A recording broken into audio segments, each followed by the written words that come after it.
Well, this is Jonah Peretti from Buzzfeed.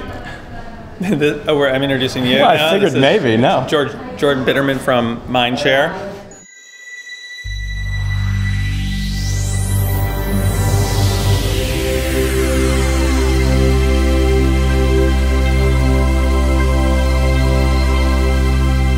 I remember it populating my my Facebook feed with such regularity that I had to go check it out, and I'm sure that's the way a lot of people discovered it.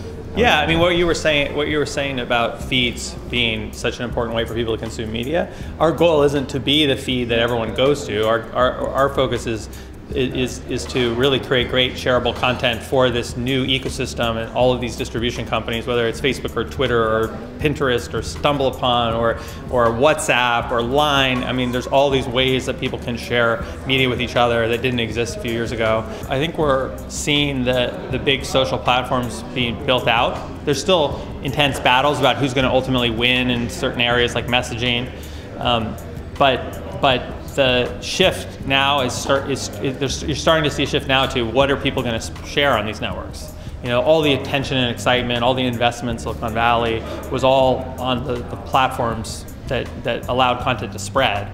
And there's been comparatively little investment in how do you make content for these networks. Most of the big media companies in the world have almost all of their resources focused on making 22-minute television shows or feature films or cable shows. And so now that the distribution is being built out, the shift is going to be what kinds of content gets shared, and it can't just be user-generated content. People like user-generated content, but they also want professional content. And so what kind of professional content, what kind of news, what kind of entertainment, what kind of branded content is going to spread on these networks? And I think that's now the thing that people are just starting to realize is going to be a big, exciting area in the next few years. And I think in general, there's this rift between people who are obsessed with data and people who are obsessed with creativity.